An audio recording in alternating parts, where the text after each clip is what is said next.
Hello everybody, welcome back to a brand new episode, a very special episode. We're going to be talking about some of our favourite directors. In fact, one of our favourite directors is Quentin Tarantino. Yeah, indeed. And three movies in particular we're going to be talking about are Jackie Brown, Kill Bill and Kill Bill Volume 2.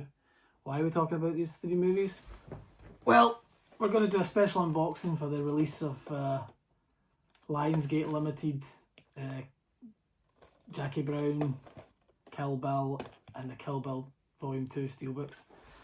So, let's talk about the man himself.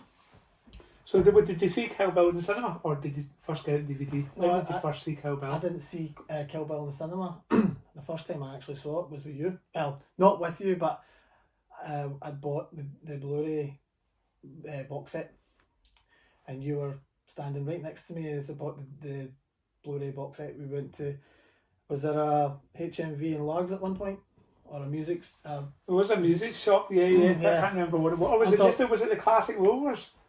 Could have been. I think it was. I think it was Classic Rovers. We walked into a shop and there was Kill Bill. Yeah. And there was Kill Bill 2 on this collector's box set type thing. So you hadn't seen it in the cinema or anything before No, that? I hadn't seen it in the cinema. Had you heard about it? Did you know what it was? Yeah, I knew what it was. I just never got around to getting to see it in the cinema.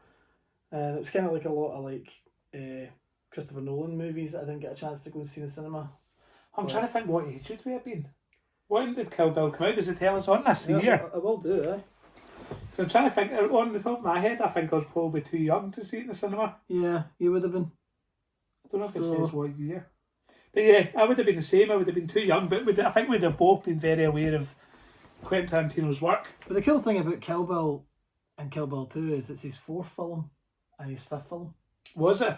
Yeah. Is that what the order is? What was Jackie Brown? Jackie Brown was his third. Oh, that's crazy to think that Jackie Brown came before Kill Bill. Yeah. Because it seems like, see if I look at the two of these, we'll keep putting that to the camera just so you can see it. So we're talking about Jackie Brown and Kill Bill.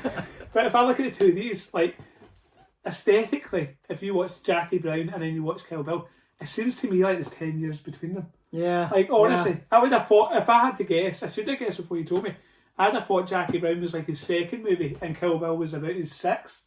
No. Do you know what I mean? Like, honestly. Because the way it is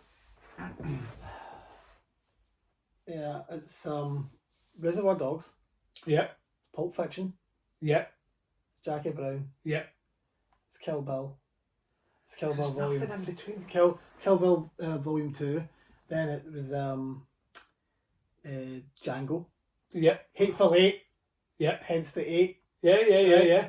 And then his 9th one was Once Upon a Time in Hollywood. So he said he's got one more. Inglourious Bastards.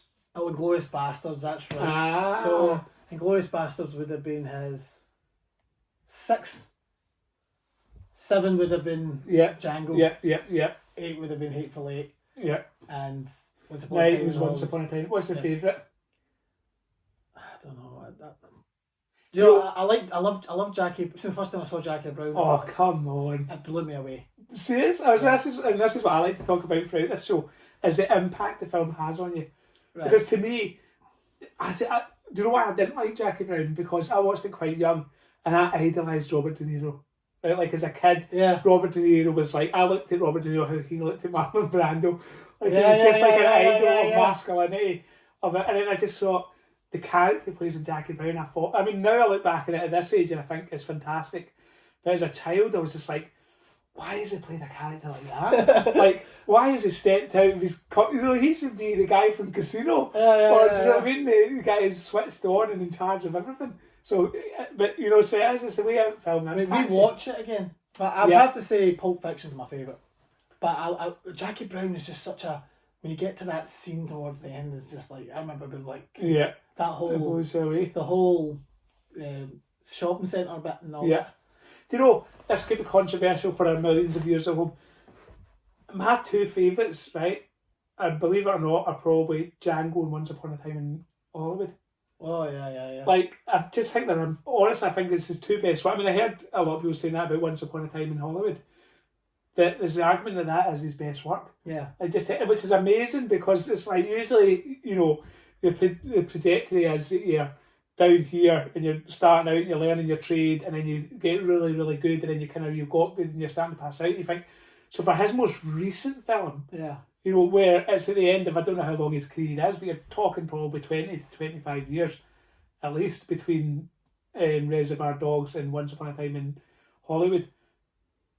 And he's still hitting that height. I know. Like, that's why he's retiring. Aye. Like, he knows. Well, he said he was like, going to make knows 10. so many. 10 was his number and that was it. Yeah, and that's it. I even still enjoy, like, Death Proof.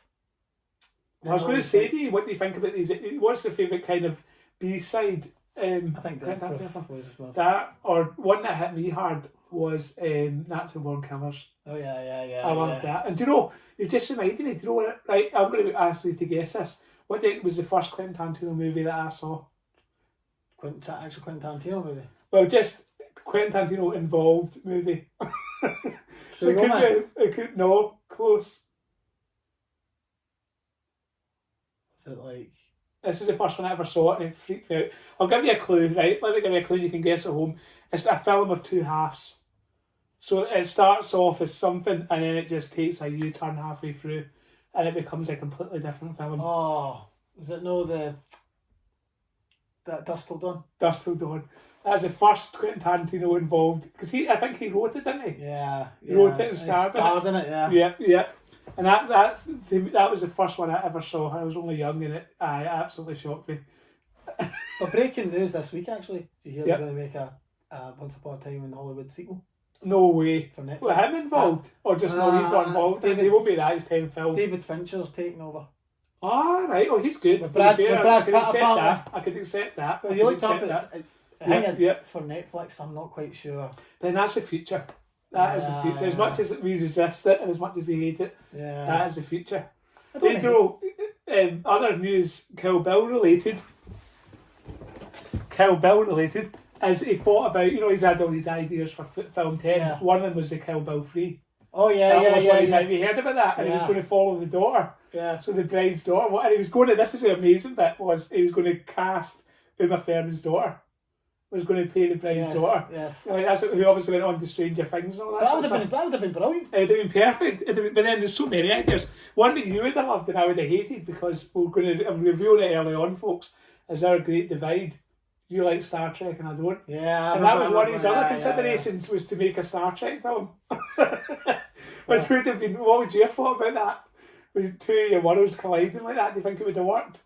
I mean, I enjoyed the J.J. Abrams ones, but as long as it was better than that, you know what I mean? That's what you'd have to do. To be fair, as much as, I mean, I just wasn't into Star Trek as much as you, but yeah, it was good. I don't know, it's so far out of his wheelhouse. And plus, if you have the whole Quentin Tarantino worlds thing, I know, we'd have to abandon that. Like the whole, it's all part of the same world, all his movies. Yeah. True. So, but yeah, I mean, he's a director, and you know, despite what some people might say about him, his feet fetish, you know, that, have you noticed that? Oh yeah. Well, Dusk Till Dawn, that's famously wrote himself into that scene. And the whole Uma Thurman, and then that was it. What was the film? He was strangling something, Glorious Bastards. Where he strangled her. Yeah. I know. Those are quite questionable. Hollywood folks. Yeah. Hollywood. Quite questionable. So what we'll do is unbox these right away before we run out of time. We're going to unbox these quickly. Now these just got released. Help if I had a pair of scissors. Luckily, there you go. I came prepared. Just like magic. Yes. And so, for those at home, I'm I suppose what you call it, physical media collector. And Stephen's not quite. Nope. But physical media is not dead yet. I'm a physical watch, Paul's physical media collector. But I think 4K is 4K is just amazing, man. If you get the right telly. Yeah. I don't actually have the right telly, but I'm going to get the right telly. And then you can tell us what it's like. So for this, right away we have the cool slip sleeve. Right away it's supposed to have done. Oh, pretty awesome. The artwork. The artwork's fantastic, to be fair. You know what I mean? Like, somebody spends the whole time. Yeah. So we just have the discs inside, the 4K and the Blu-ray. And I don't think there's any inside artwork. A lot of these films today, when they're releasing 4Ks and Blu-rays now, they're doing it for the collectors. Yeah, so they do like a lot of artwork and postcards and things like that, stuff like that. Posters, weird things like that, man. That you never used to get years ago. No. So like, slide it back on. And That's fantastic. Steelbook.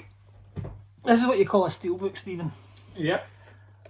These steelbooks are quite expensive, but they go for like loads of money on the Don't lose their value. Yeah. So this is Kill Bill. Just see the artwork there, as you can see. Quite amazing. I normally do unboxing videos on the channel here, guys. So for this video, for our first show, I thought, why not do a cool Quentin Tarantino unboxing of these? Strong start. Yes. Come out with a Give us something to live up to. So slide. That's the back artwork there. And just slide these right off. And look at that. Oh, that is pretty cool. The sword. Show the people at home the sword moving. That's pretty damn cool. The artwork's amazing. And look at that. Wow. Some artwork at the back. That's beautiful. I'm sure the man himself. Do you know, I think I like the first one better than I like the second one. Second one's good, Yeah, I'll but go with you. I'll go with you with that. look at that. Something we agree on. Aye, that's stunning. And the two discs, the 4K and the Blu-ray, and the artwork is the same as the artwork on the disc. So that's Kill Bill Volume And last 1. and least. And last and not least. Well, it's a no-brainer. If you're gonna buy it, you're gonna buy Kill Bill Volume 1. Go for Kill Bill 2 as well. Go for Kill Bill 2. And oh, did you take the wrapping off? Yep. Save me some time. And look at that. And again, this is the artwork at the back. And does the sword move again? On the sword. The sword moves again. And the Oh, artwork. it's got David Carradine on the back. Yeah. Yes. To be fair, as much as Kill Bill 1's better, Do you know what film? David Carradine's awesome I in Kill Bill forgot 2. he's actually in. You actually see him. He's in Mean Streets. No way. He's the drunk guy in the bar that rolls onto the bar and then Jeez, he gets oh. shot in the toilets. Oh, aye, And aye, he's still kind of going. in the That's pool. him. Aye. Wow. Folks at home, I'm going to watch that tonight and double check. Some artwork at the back. Inside. Striking picture. Awesome. Two discs, the 4K and the Blu-ray. And that's pretty much it, guys. Like I said, guys, these are very limited now. You can get the standard releases, but they're not good. They're good if you're just They're for chumps like me to buy. if you're just wanting the 4K and you're not really caring about the cool artwork and The things movies like and that. sword. Yeah, and the steelbook basically. But and I'm not a steelbook guy. No. I've got more normal cases and steelbooks. So there you go, guys.